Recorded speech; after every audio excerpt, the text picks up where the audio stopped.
episode kali ini saya akan membahas tentang corak kehidupan manusia praaksara. Yang pertama, saya akan membahas tentang masa berburu dan mengumpulkan makanan tingkat awal.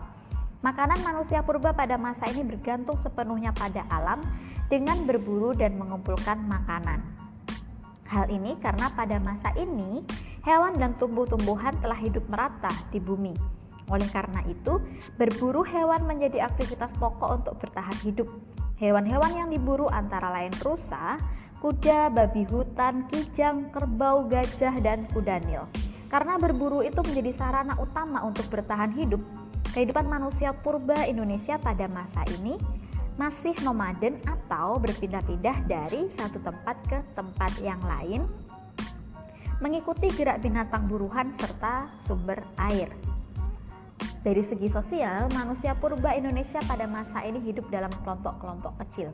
Interaksi antar anggota kelompok saat berburu itu menimbulkan sistem komunikasi dalam berbagai bentuk bunyi mulut, yakni dalam bentuk kata-kata atau gerakan badan yang sederhana. Lalu apa saja sih hasil budaya yang mereka hasilkan? Mereka tentunya tidak berburu dengan tangan kosong. Sesuai perkembangan otaknya yang masih terbatas, alat yang mereka gunakan juga masih sangat sederhana, yaitu alat-alat dari batu, kayu, dan tulang binatang yang masih kasar. Contohnya kapak perimbas, alat serpih, dan alat dari tulang. Oke, sudah jelas ya? Kalau gitu kita lanjut ke masa berburu dan mengumpulkan makanan tingkat lanjut. Corak kehidupan mereka tetap sama dengan masa sebelumnya, yaitu berburu dan mengumpulkan makanan dari alam. Bedanya, selain alat-alat dari batu, pada masa ini mereka juga mampu menggunakan alat-alat dari tulang dan kulit kerang. Pada masa ini mereka juga sudah mengenal pembagian kerja di mana laki-laki berburu, sedangkan perempuan mengumpulkan makanan berupa tumbuh-tumbuhan dan hewan-hewan kecil, memasak atau memelihara api, dan membimbing anak mereka.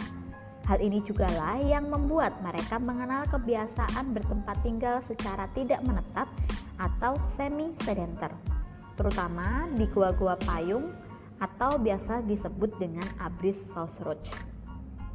Mereka memilih gua-gua yang tidak jauh dari sumber air atau sungai yang terdapat sumber makanan seperti ikan, kerang, dan siput. Selain bertempat tinggal di gua-gua, ada juga kelompok manusia lain yang bertempat tinggal di tepi pantai, yang hidupnya lebih bergantung pada bahan-bahan makanan yang terdapat di laut. Hal ini terbukti dari penemuan-penemuan kulit kerang dan siput yang dalam jumlah banyak selain tulang belulang manusia dan alat-alatnya di dalam timbunan kulit kerang atau disebut dengan kecoken Modinger. Kenyataan ini juga menunjukkan bahwa mereka telah mengenal pencarian dan pengumpulan makanan di laut. Sebagai bentuk kepercayaan mereka mengenal tradisi melukis di dinding-dinding goa atau di dinding karang. Sumber inspirasi dari lukisan-lukisan ini adalah cara hidup mereka yang serba bergantung pada alam. Lukisan-lukisan itu menggambarkan suatu pengalaman, perjuangan, harapan hidup, dan bahkan kepercayaan mereka. Biasanya, lukisan mereka berupa cap tangan manusia, atau lukisan babi, atau lukisan tentang perahu.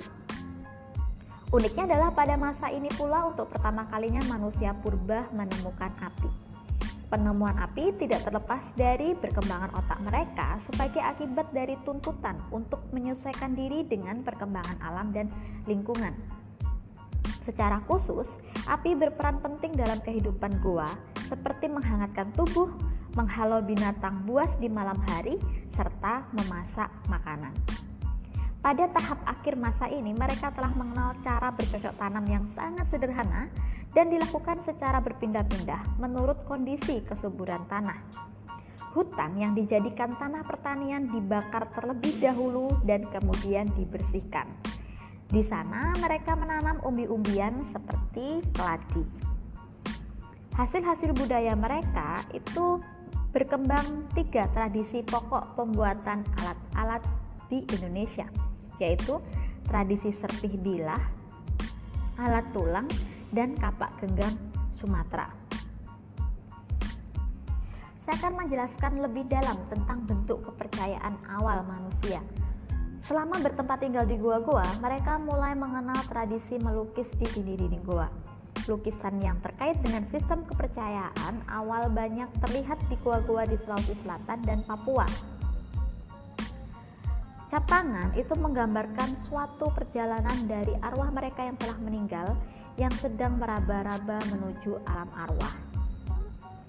Hipotesis lainnya mengatakan bahwa cap tangan ini juga merupakan pelindung terhadap gangguan-gangguan dari roh jahat.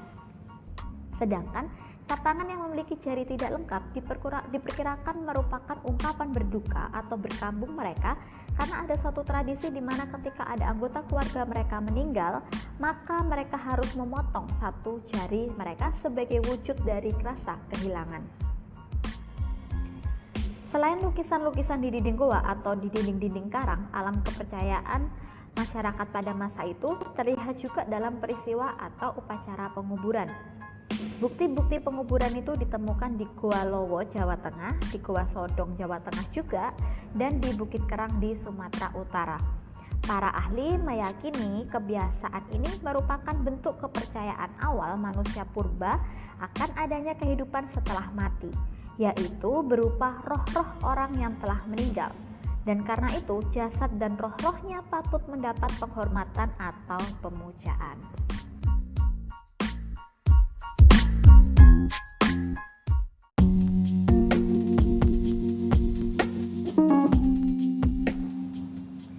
Oke, masa selanjutnya adalah masa bercocok tanam atau zaman Neolitikum. Sekitar tahun 1500 sebelum Masehi datanglah gelombang pertama dari bangsa Mongoloid ke Nusantara atau lazim disebut dengan bangsa Proto-Melayu atau Melayu Tua.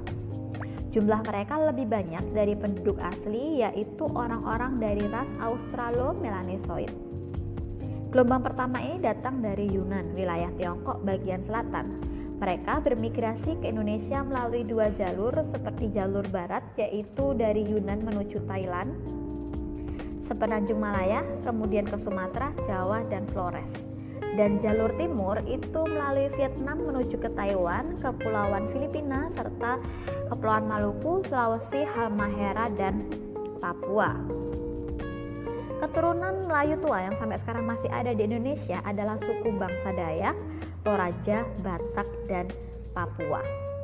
Masa ini disebut juga dengan zaman kebudayaan kapak persegi karena banyaknya ditemukan kapak dari batu yang sudah halus seperti beliung, kapak corong, dan kapak lonjong.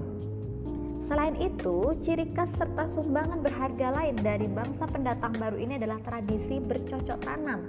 Hal ini tidak mengherankan karena wilayah yang pertama kali disinggahi oleh orang-orang Yunan ini adalah Vietnam dan Thailand yang sejak ratusan tahun sebelumnya telah mengenal sistem bercocok tanam. Lalu bagaimana sih corak kehidupan sosial ekonomi mereka? Cara hidup berburu dan meramu itu mulai ditinggalkan. Seiring dengan itu, masyarakat memelihara hewan-hewan tertentu seperti ayam, bahkan juga anjing. Sebagian penduduk yang tinggal di tepi pantai bahkan bisa memproduksi garam dan mencari ikan.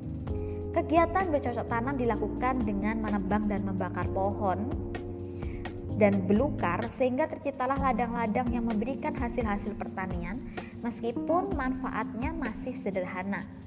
Tanaman yang dikembangkan antara lain keladi, pisang, kelapa, salak, rambutan, sukun, dan duku. Sebagai konsekuensi dari tradisi baru atau bercocok tanam ini, pada akhirnya mereka sudah mengenal sistem menetap atau sendenter. Perkampungan terdiri atas tempat-tempat tinggal sederhana yang didiami secara berkelompok oleh beberapa keluarga. Bangunan tempat tinggal itu biasanya dibuat dari kayu atau bambu. Gotong royong juga telah menjadi bagian dari corak kehidupan masyarakat. Menebang hutan, membakar semak belukar, menabur benih, memetik hasil, membuat gerabah, kegiatan tukar-menukar, berburu dan menangkap ikan dilakukan semuanya secara bergotong royong. Mereka juga mengenal pembagian kerja antara kaum laki-laki dan perempuan. Sementara itu, seiring dengan meningkatnya jumlah penduduk, kegiatan-kegiatan dalam kehidupan perkampungan yang terutama ditujukan untuk mencukupi kehidupan bersama mulai diatur dan dibagi di antara anggota-anggota masyarakat. Pemimpin yang merupakan yang pertama dari yang sederajat itu semakin berperan penting pada masa itu, atau kita sebut dengan kepala suku. Hasil-hasil budaya manusia pada masa ini adalah beliung persegi, kapak lonjong, alat-alat obsidian, mata panah, gerabah, alat pemukul dari kulit kayu, dan juga perhiasan. Sistem kepercayaan mereka mengalami perkembangan, yaitu adalah animisme. Animisme merupakan kepercayaan bahwa segala sesuatu yang ada di bumi, baik hidup maupun mati, itu memiliki roh. Manusia mesti berbaik atau menghormati roh-roh itu dengan cara melakukan acara pemujaan atau memberikan sesaji. Bagian yang tidak terpisahkan dari animisme adalah kepercayaan akan adanya roh-roh orang yang telah meninggal. Hal ini tercerminkan dari upacara penguburan dalam tradisi megalitikum. Biasanya orang yang meninggal itu dibekali bermacam-macam barang keperluan sehari-hari seperti perhiasan dan periuk. Yang kedua adalah dinamisme. Dinamisme adalah kepercayaan bahwa benda-benda di sekitar manusia itu memiliki daya atau kekuatan gaib yang mampu memberikan manfaat ataupun mara bahaya bagi manusia. Benda-benda suci itu mempunyai sifat yang luar biasa, baik karena kebaikan atau sifat yang luar biasa buruk, sehingga dapat memancarkan pengaruh kepada manusia. Benda-benda yang dianggap suci seperti pusaka, lambang kerajaan, tombak, keris, dan gamelan itu akan membawa pengaruh baik bagi masyarakat, misalnya menyuburkan tanah, mencegah wabah, ataupun menolak malapetaka. Bentuk-bentuk budaya megalitikum atau disebut dengan bangunan besar itu ada di antaranya menhir. Menhir ini berfungsi untuk tempat pemujaan. Unden berundak-undak itu bangunan yang disusun secara bertingkat juga untuk melakukan pemujaan terhadap roh nenek moyang. Kubur batu itu berupa waruga ataupun sarkofagus. Lalu dolmen yang merupakan bisa digunakan sebagai meja tempat menaruh sesaji atau juga bisa untuk tutup peti mati. Lalu juga ada arca batu.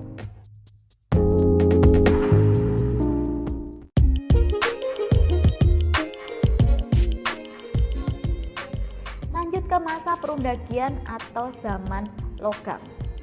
Sekitar 300 sebelum Masehi, gelombang kedua dari bangsa Melayu Austronesia dari ras Mongoloid tiba di Nusantara.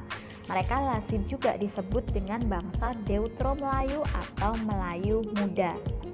Masa ini disebut masa perundagian dari kata undagi yang berarti terampil. Karena pada masa ini muncul golongan undagi atau golongan yang terampil melakukan suatu jenis usaha tertentu seperti membuat alat-alat dari logam, rumah kayu, gerabah, dan juga perhiasan. Kendati demikian, dalam arti khusus golongan undagi itu mengacu pada orang-orang yang ahli membuat alat-alat dari logam. Dalam perkembangannya, alat-alat dari logam ini juga dipakai untuk tujuan ritual keagamaan.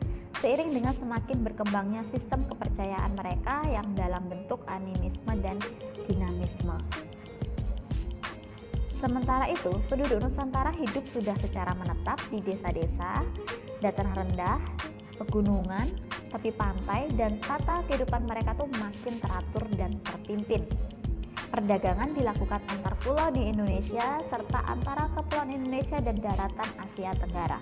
Perahu bercadik itu memainkan peranan yang besar dalam hubungan-hubungan perdagangan ini.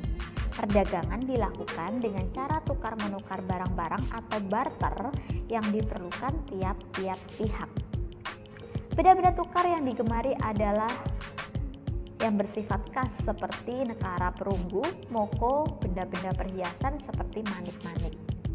Ada dua teknik utama membuat benda-benda dari logam, yaitu pertama adalah ecire per due atau teknik cetak tuang. Yang begini tekniknya, bentuk model benda logam yang diinginkan dengan menggunakan bahan dasar dari lilin terlebih dahulu. Lalu kemudian model lilin dilapisi dengan tanah liat. Setelah mengeras, tanah liat tersebut dipanaskan dengan api sehingga lilin-lilin mencair melalui lubang yang telah disiapkan di bagian bawah model. Dari lubang bagian atas model yang sudah disiapkan, masukkan logam cair dan biarkan sampai cairan logam itu tadi mendingin. Setelah dingin, model dari tanah liat tadi dipecahkan dan benda logam yang diinginkan pun sudah jadi. Keuntungan dari teknik Achille Perdue adalah benda yang diinginkan dapat mempunyai detail yang sempurna. Kelemahannya adalah cetakan model hanya dapat digunakan sekali saja. Adapun cara pengolahan logam dengan teknik dua setangkup atau bivalve dapat dilakukan sebagai berikut. Buat cetakan model dari benda yang dikehendaki dengan bentuk yang dapat saling ditangkupkan. Kemudian tuangkan logam cair ke dalam cetakan tersebut dan kedua cetakan kemudian saling ditangkupkan. Biarkan sampai logam dingin dan cetakan dapat dibuka. Benda logam yang diinginkan kemudian sudah dapat digunakan. Keuntungan dari teknik dua setangkup adalah cetakan dapat digunakan berkali-kali. Kelemahannya adalah terdapat rongga dalam benda logam yang sudah jadi sehingga kurang kuat. Teknik penuangan perunggu tidak hanya menghasilkan benda-benda sederhana seperti kapak perunggu, gelang, dan mata tombak, tetapi juga benda-benda seperti patung, moko, dan benda-benda upacara yang diperindah dengan berbagai jenis pola hiasan geometrik, topeng, binatang, dan sebagainya. Pada masa ini, kehadiran pemimpin juga sangat penting untuk menyikapi perkembangan masyarakat yang semakin dinamis. Ketika masyarakat mempraktekkan sistem persawahan, selain berhuma misalnya, perlu ada gotong royong di antara mereka. Dalam proses itu ditetapkan juga aturan, misalnya soal pengaturan air sawah, nilai dan norma bersama. Pemimpin diperlukan untuk memfasilitasi kerjasama serta menegakkan atau mengawasi pelaksanaan aturan, nilai, dan norma bersama itu. Hal yang sama berlaku juga pada hubungan-hubungan sosial yang lain, termasuk misalnya dalam hal upacara keagamaan. Pada masa berburu, meramu, dan bercocok tanam, pemimpin itu memang sudah dikenal, tetapi tugas dan pemimpin itu tidak sekompleks pada masa perundagian. Dalam masyarakat ini mulai tampak pengelompokan golongan-golongan tertentu seperti golongan pengatur upacara-upacara atau yang berhubungan dengan kepercayaan, petani, pedagang, serta pembuat benda-benda dari logam atau gerabah. Apa saja sih hasil budaya mereka? Contohnya adalah nekara dan moko. Kalian bisa cari gambarnya di internet ya. Lalu ada nekara tipe peceng, ada kapak perunggu, bejana perunggu, patung perunggu, gelang dan cincin perunggu, alat-alat dari besi, serta gerabah. Dan bentuk kepercayaan mereka adalah mereka tentunya memuja roh nenek moyang melalui bangunan-bangunan besar atau kita kenal yaitu dengan megalitikum. Mereka yakin sekali bahwa arwah nenek moyang itu akan melindungi dan menyertai perjalanan hidupnya manusia jika arwah-arwah itu selalu diperhatikan dan dipuaskan melalui upacara-upacara. Oke, itulah materi tentang corak kehidupan manusia praaksara.